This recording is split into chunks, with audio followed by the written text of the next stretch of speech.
Welcome to the 30th episode of the Who, What, When, Where, and the Why podcast. My name is Kathleen Johnson, and I'm the marketing director at the YMCA and your host today. Today, I have a serious topic to discuss, and we want to reach out to as many people as possible. So please, please, please share this podcast to anyone that you can. With me today are Leslie Corns from the ADAMHS board and Terry Miller from Empower Tusc and the Suicide Prevention Committee.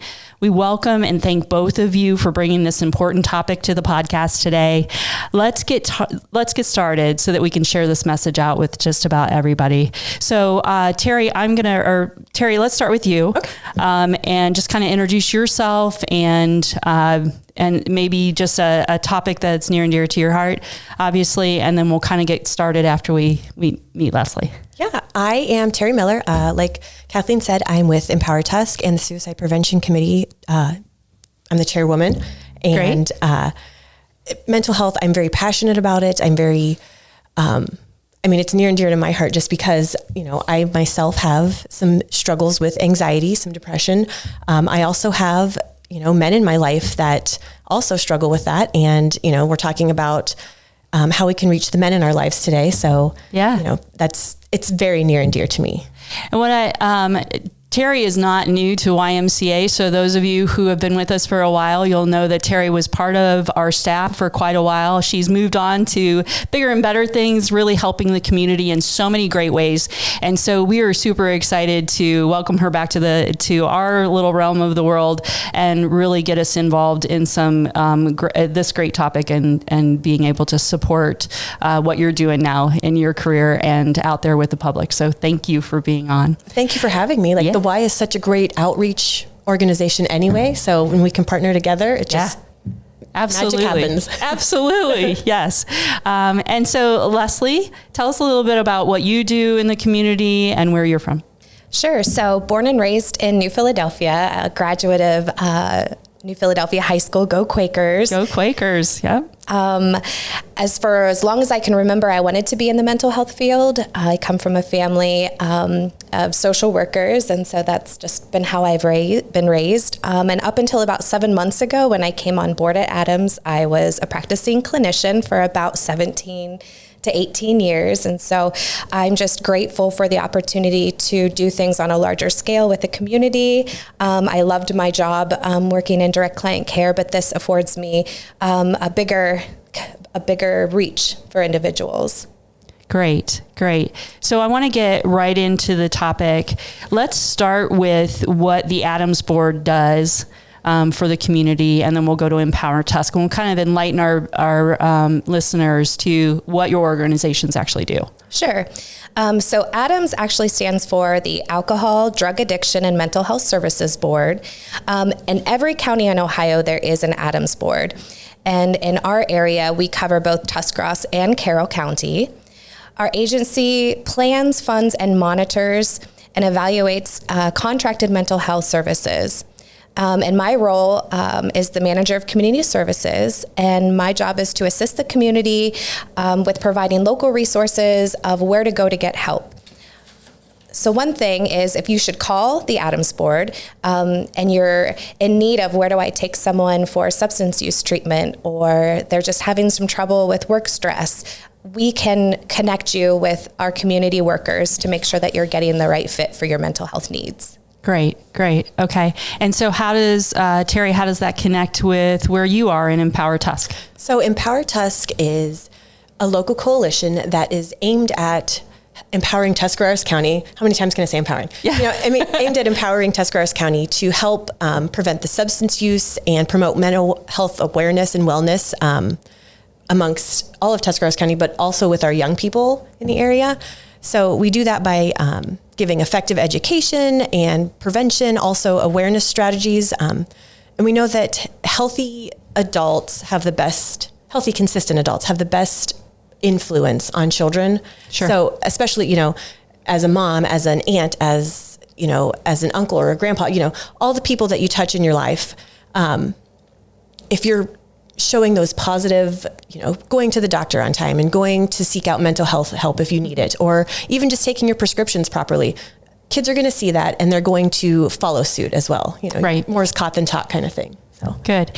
And so, so just so I'm understanding, it's the ADAMHS board, and then they are so under that umbrella would be Empower Tusc, and then suicide prevention is a committee of Empower Tusc or of the ADAMHS board? So the ADAMHS board kind of has their hand in that, just because we do provide funding for Empower Tusc and for the Suicide Prevention Coalition. And we're here just to support whatever local coalitions have to better our community. So that's kind of ADAMHS' role. And so we partner with Empower Tusc. All right.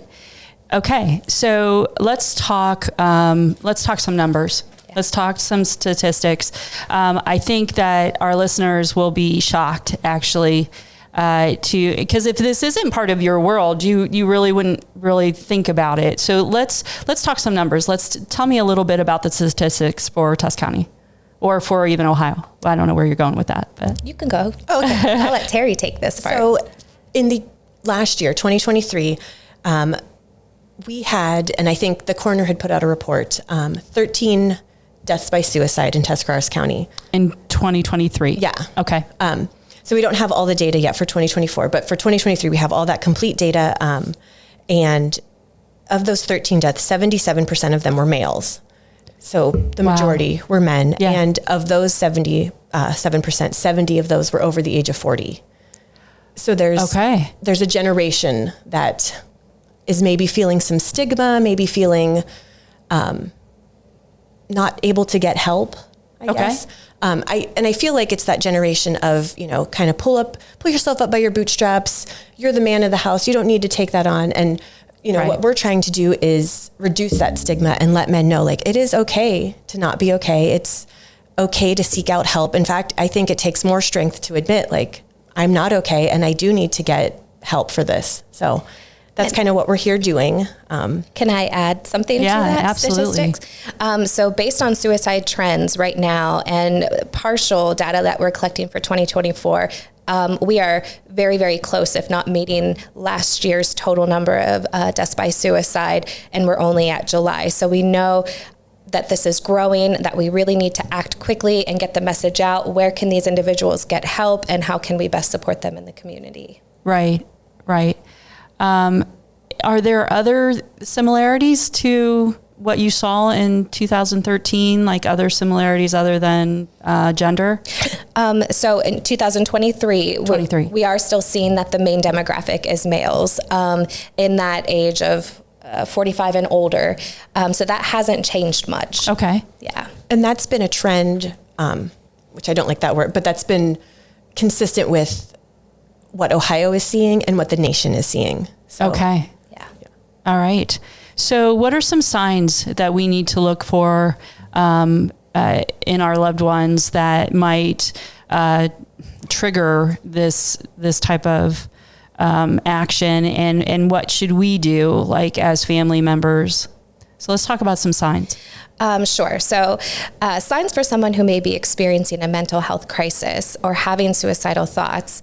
Let me back up just a little bit. For Mental Health Awareness Month in May, we provided a QPR training for community members, and QPR stands for Question, Persuade, Refer, and it really is giving the community members all the steps to having these hard conversations, the signs of suicide to look for, how best to have that conversation, and where can they get help. And I just want to say that ADAMHS is continuing to want to promote this, and so keep your eyes and ears open for future QPR trainings. Okay, and because anyone can take those. Anyone can take it. Yep. Okay, great. And so backing up a little bit, it's important to understand that hopelessness is very key. One thing to look for as a risk for suicidal behavior. When hope is crushed, for example, a loss of a relationship, a loss of job, any negative life events that may create change and upheaval is really key. Also, if we know someone who's going through a negative life event, we want to pay attention to their language. So warning signs could be as indirect as I am so tired of it all. I just wish my life would end. I can't take it anymore. But warning signs that could also be more direct is I've decided to kill myself, or I wish I was dead. I'm going to end it all.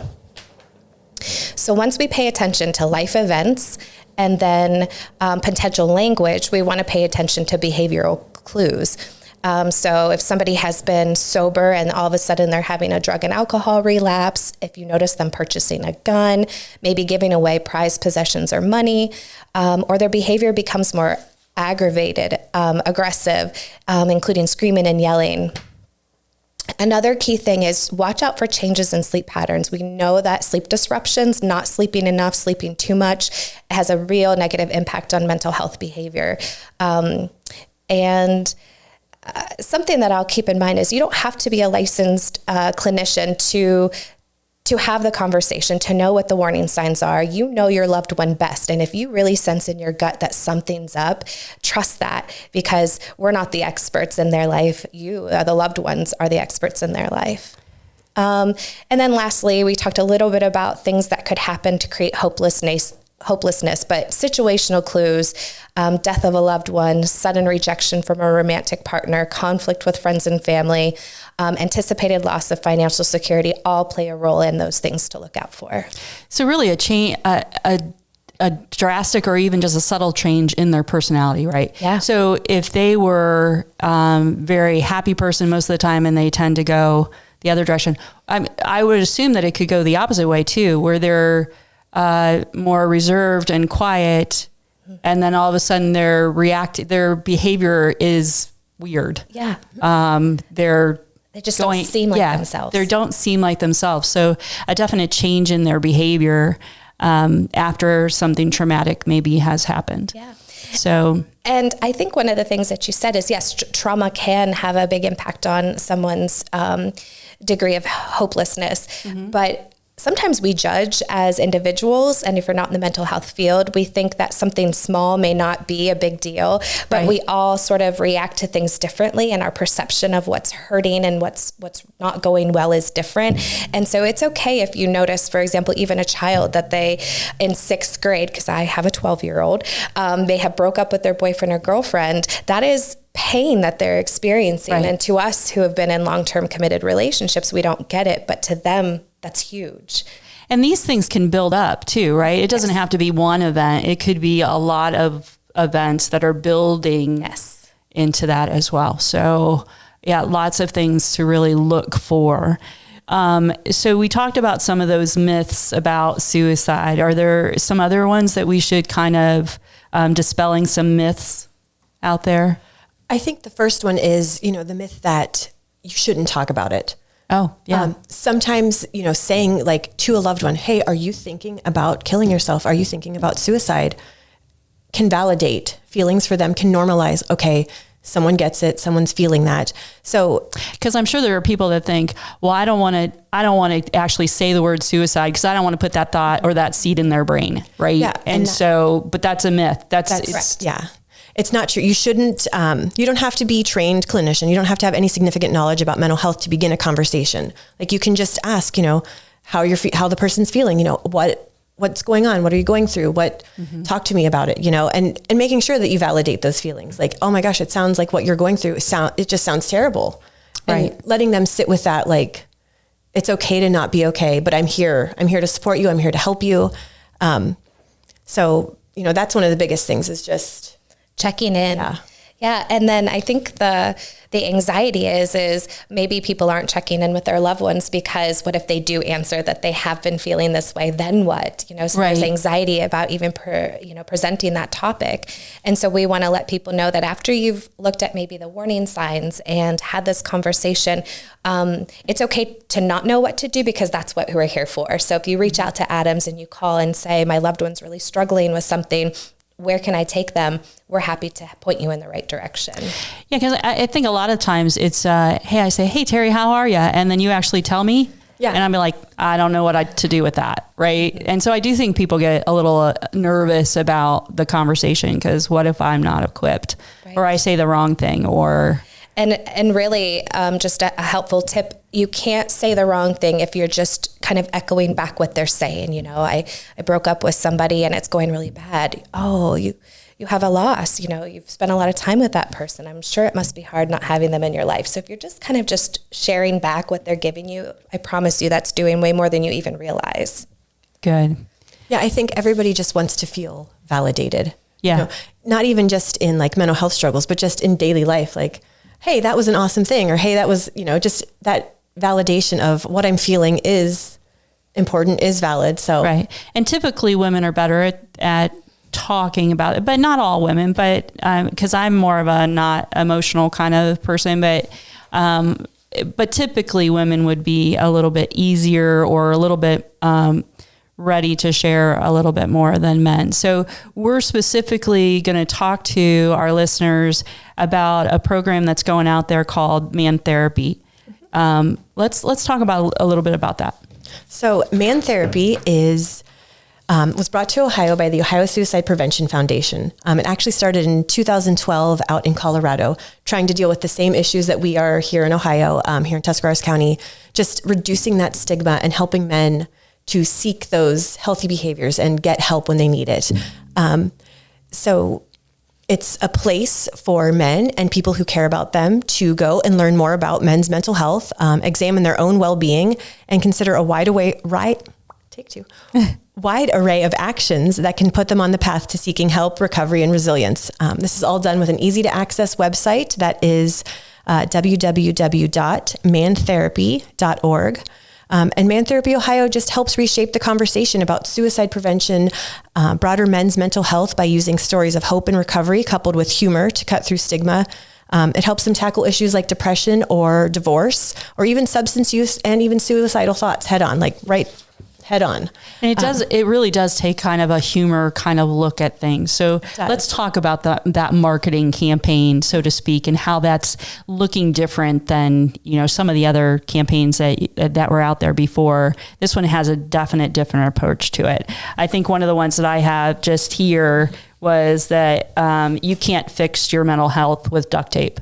Mm-hmm. And then it's the did you know, and there are more. So let's talk about that. Well, can I say one thing first? Absolutely. So really the premise of Man Therapy is reducing stigma. And so we know stigma is negative connotations about asking for help that have been specifically kind of imposed on men generationally. And so part of the drive to use a little bit of humor is we want to normalize this. We want everyone to recognize that I have these feelings. I don't like how these feelings are making me feel, and I want to go and learn about this. And so we're hoping that lighthearted, maybe a satirical approach will kind of put down the walls to allow men to go and engage in this. It doesn't have to be fluffy and girly. It can be kind of in your face and direct. Right. I think, Terry, you might have to help me, but there's tons of posters that say like when a dog takes a dump on or when life's dog takes a dump on your lawn, Man Therapy. Yes. Yeah, they're very tongue in cheek like that. The mental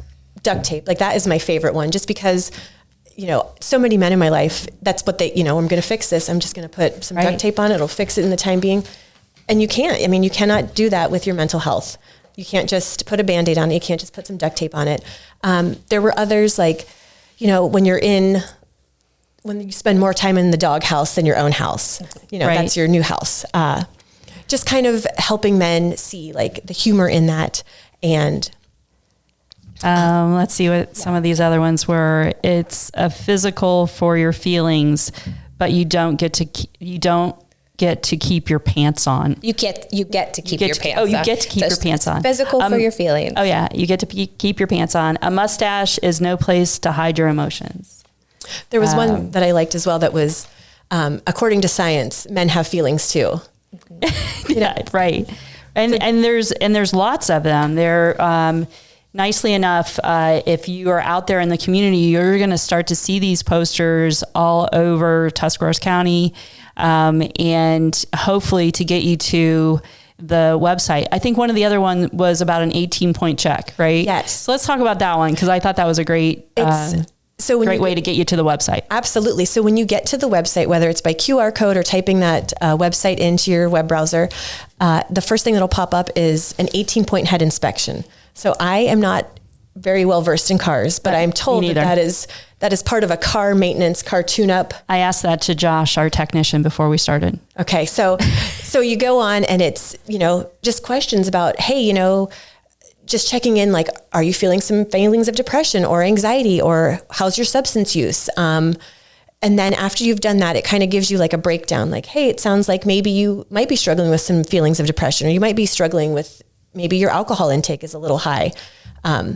And it lets you know, like, there's resources out there. We always include, anytime we've got our stuff out in public, the ADAMHS board number, our local crisis lines. So I want to reiterate that, man therapy is not therapy, and it's not really intended for when you're in crisis. Right. But it is a way to kind of gauge and check in.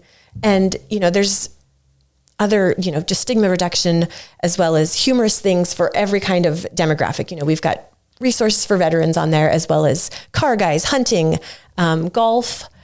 What was some other, there were just tons. There was a football. Yeah. Football reference in there. Yeah, so it kind of just brought everything together that's kind of in a man's world that might catch someone's eye, to say, you might want to check this website out and just see where it leads. Yeah. Well, I want to piggyback on what you said. And I think practicing for as long as I did as a clinician, men who would come into my office, I would often hear, if they've never had any mental health treatment, this is not what I expected. This is not how I thought it would be. I imagined I was laying on a couch and you were, scribbling a pad behind my head. And what you're seeing on Man Therapy's website when he's giving these really good coping skills and this life advice is really how we function in the office, or at least I did. I meet men on their level. If they want to say, let's shoot the shit, then we're going to shoot the shit. And so it doesn't have to be this formal approach. Mm-hmm. And I think too that, television is where we get our knowledge of what therapy is going to be like. Right. Sadly, I'm going to age myself out and say the Bob Newhart show would have been, yes, what I would have known about therapy. That just put me in a really big age group there. But that's where we get a lot of our knowledge on what that's going to be like. And so I would have I'd be like, this isn't what I thought it was going to be. Where are the other people? No, Exactly. Or I hear a lot of times, like, I don't even know why I'm wasting this hour with you. This is so insignificant, and for example, and it's not insignificant, a pet loss. A pet loss is huge, Right. It really can cause disruption. And sometimes my clients come in and they'll say, like, I'm wasting your time talking about this issue. And no, if it's important to you, it's important to us. And if it's impacting you, we're going to sit with that, no matter right. what other issues are coming through our door. So what are talk to me a little bit more about some of those other local resources that we need to really get out there in the public and let them know about? Absolutely. So for like immediate crisis, if you are feeling thoughts of suicide, Springvale has an 24-hour, 7 days a week crisis line, and the number is 330-343-1811.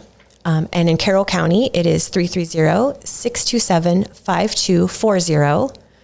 We also have in this area a rapid care for mental health services. They can provide immediate assistance for walk-ins that are uncertain of where to go for help, and it is located at 155 Garland Avenue Drive Southeast in New Philly. They provide medical care as well as mental health assistance during regular business hours. So if you're experiencing an after hours or weekend crisis, contact those crisis lines. Okay.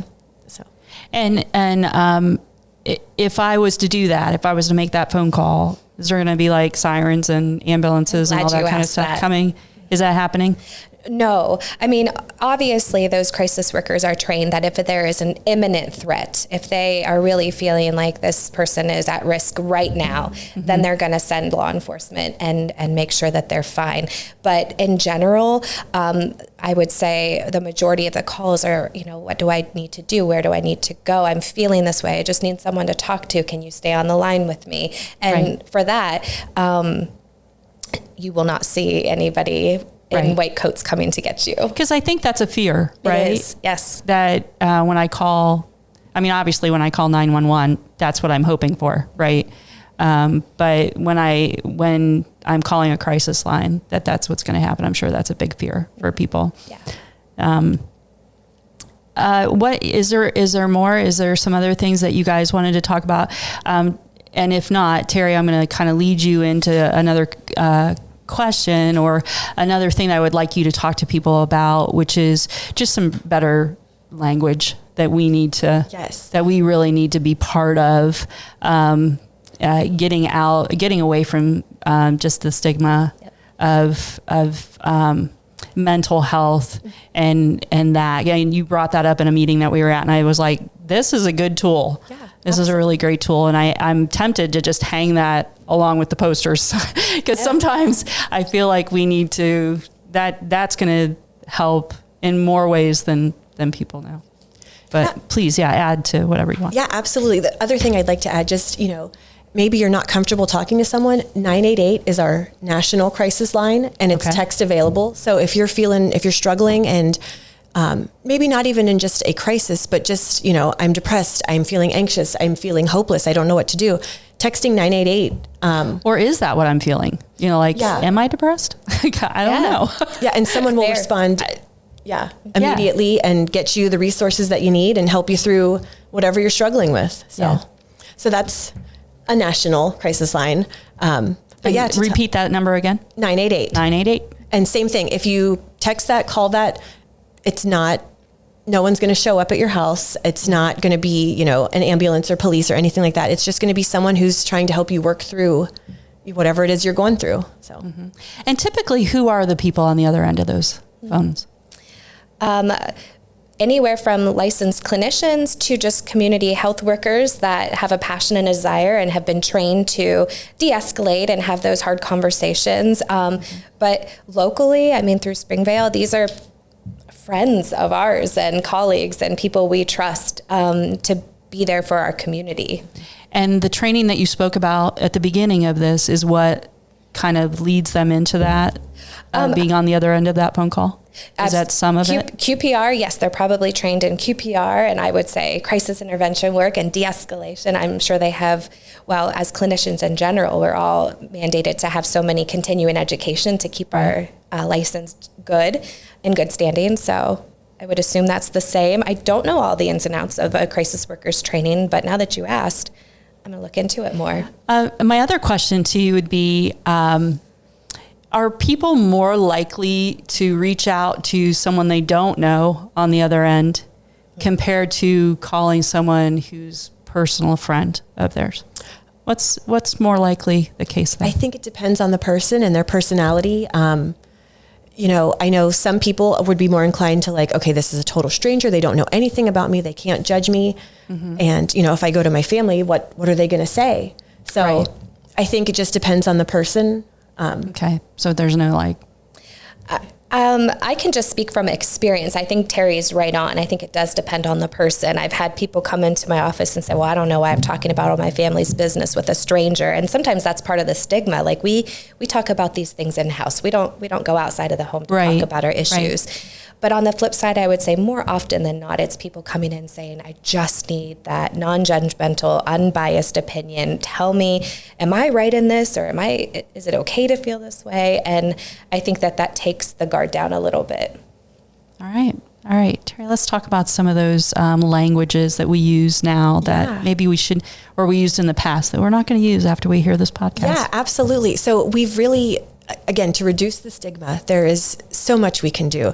So I like to talk about person first language. So I think, generations back, people would say that person's crazy or that person's disturbed or insane.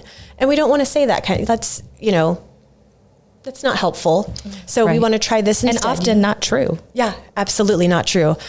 So, a person with a mental health challenge or a mental health trauma, and it also does, by using person first language, it takes away, it's not making the person a diagnosis. Nobody wants to be labeled as, I'm depressed, I'm anxious. That might be part of them, but it's not their whole person. So, it could be a person who is living with depression or living, in a bigger case, living with schizophrenia, or using the term like addict or junkie or druggie. How many times have we heard that when out and about? So, a person living with a substance use challenge or a person with a substance use disorder. So it's just that shift in putting the person first and not making it all about the diagnosis or all about the issue. Right. Right. Okay. I'm following you now. So go ahead. Yeah. So, instead of calling someone an alcoholic, you would say this is a person living with alcohol use challenge or an alcohol use disorder. So it's not, you're putting that person in themselves first. They're having that autonomy separate from whatever diagnosis they may have. Right. And then there's language that does feed into stigma. So we want to try and change that, instead of saying mental illness, a mental health challenge or a mental health issue or crisis. And then there's, talking about drug and alcohol abuse could be just a substance use challenge. Another one, the biggest one I think is, we're trying to change the wording from, someone committed suicide, because the word committed, committed a crime, committed a sin, it has that negative connotation to it. Right. And we want to switch it to died by suicide or lost to suicide.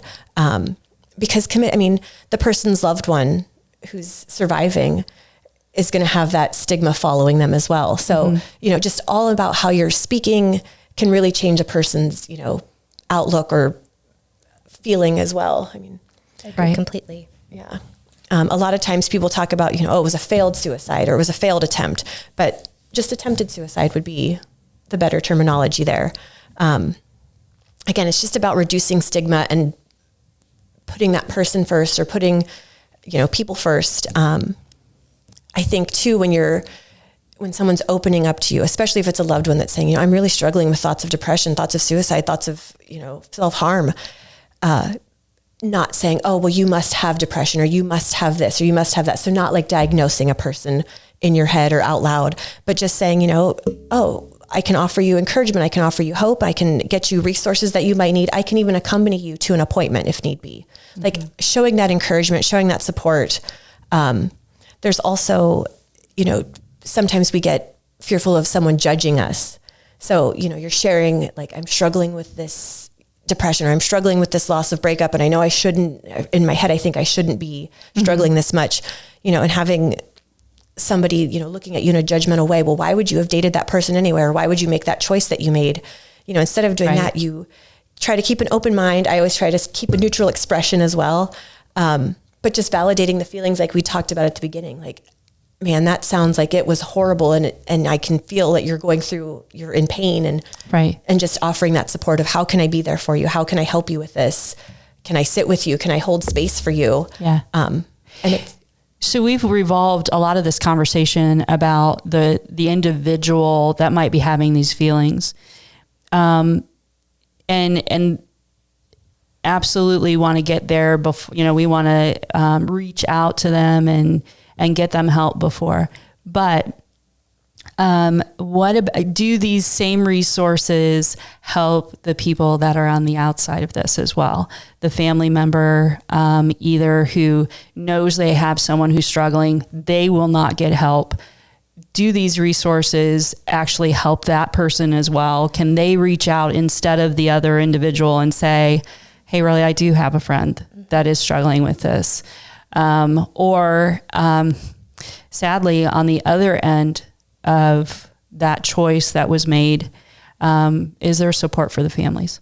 Yes, absolutely. So the first part that I'll comment on is oftentimes when family members come into treatment, this isn't always the case. There's an identified client, and it's usually the one who may be struggling the most with a mental health challenge. But sometimes that person is the most resistant. Right. And some theory would suggest that you want to work with the people that are most malleable, who are ready to, change behaviors and look at themselves and create resilience within themselves and their family. And that will indirectly provide support. The more healthier I am, the more healthier my children are. And so if I want my son to go to counseling and he's just not having it, that doesn't mean that there's not work on my end that I can do.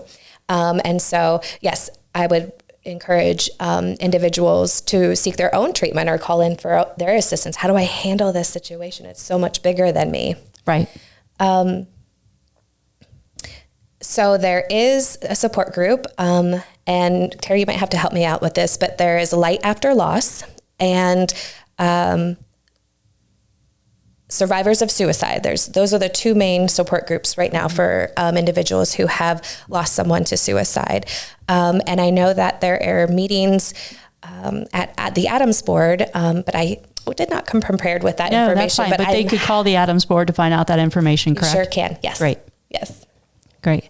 Why don't we just, if you would, give us some information on websites and contact information of how people in either one of those groups, either looking for help with their own mental health and some thoughts that they're having, or family members, how can they reach out? How can they contact you? Okay, so easiest way to get a hold of me would be just to call me at the ADAMHS board. I'm there 8 to 4:30 every day, 330-364-6488, and just ask for Leslie. And whatever you're dealing with, if I don't know, like, I'm going to find out who does know. And so I'm hoping it can be kind of a one-stop shop. But a lot of times navigating the mental health system is challenging because there's a lot of, well, this one isn't what you need, so go here and go here. And so my job would be to examine all the resources and then present them with a soft handoff, so they're not calling multiple agencies. And we know for men that they want information when they call, Yes. Yes. No taking detours. Exactly. And we do have a website, and on our website, so it's ADAMHTC.org, and we have community resources that are listed. So the Family Children's First Council and Access Tusc provide these resources to the community, and so we have a list of all of those things. Great. And Terry, what about your organizations? Where can we reach you? So we are Empower Tusc, empowertusc.com, and our phone number is 330-440-7320. We're there same time, Monday through Friday. But also, email us. There's on the website, a contact us button. So we're available that way as well.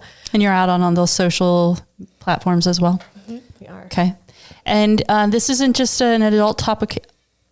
This is a youth topic, right? Yes. And they can also reach out. And if they were their parents be notified? I'm sure there's some. So I don't know how it works. And that's a really good question. If a youth calls into a crisis line, I don't know what the policy is for that. I'm assuming there is some anonymity there and that parents may not be aware of that call. I think obviously if it's an issue of imminent harm and concern, that they're absolutely going to make sure that the parents are involved. In the mental health field, yes, youth can call in and request services, but at some point, we as clinicians have to have parent consent. Sure. But that's never meant to deter them from at least reaching out. We'll have that dialogue and form a relationship, and then we'll hopefully be able to get the parents on board. And are you guys in the schools? Are you reaching into schools to really try to help with some of this as well, like giving kids resources there as well? Yeah, so part of what we do, or part of what my job is outside of just Empower Tusc and suicide prevention, I get to go into school districts and I kind of help teach those kiddos, usually 4th grade up through 8th grade, life skills on how to cope with anxiety, how to cope with peer pressure, how to cope with and manage your emotions, how to identify your emotions. Sometimes that's just the biggest, what is this feeling that I'm feeling? I'm feeling physically, my palms are sweaty and my heart's racing. What is that feeling? That's anxiety. That's, nervousness. So I get to help kids kind of identify that and manage that. So you guys are in the schools and getting the word out there. All right. Anything else you guys want to add? Well, Anything I guess we missed. Well, one thing, and we didn't plan on saying this, but as you guys were talking, it came to mind. We Empower Tusc. We want members of the community to come on board. Suicide Prevention Committee has a nice group of individuals, but we're going to run with a lot of these resources and continue to build on what we can provide for the community. So if you have an interest in being a part of a bigger coalition and giving back and volunteering your time, get a hold of Terry, and we'll let you know how you can be a part of this movement. Great. All right. Hey, so this brings us to the end of our 30th podcast, which just is unbelievable to me that we've gotten to that part. I want to thank you guys so much for being part of the podcast. I want to thank Josh in the engineer booth for helping us out, get this important word out to the community. Remember, if you have a YMCA story that you'd like to share or would like to be part of our podcast, you can email me. Again, my name is Kathleen at tuscymca.org. We can't wait to hear from you. And if you would, make sure that you take a moment to check out not only our website, tuscymca.org, but also the websites of the ADAMHS Board and Access Tusc. And take a moment to share their social pages as well as this podcast. This might reach somebody that you never knew it would impact. So make a good choice and share this podcast. The YMCA is a nonprofit organization that's committed to putting Christian principles into practice through programs that build a healthy spirit, mind, and body for all. We want to be part of your family. That's all for today, but we always like to leave you with a quote or a statement that's going to keep you thinking. And this one is from the 988 Suicide and Crisis Lifeline. No matter who, when, why, you matter. See you next time on the Who, What, When, Where, and Why podcast.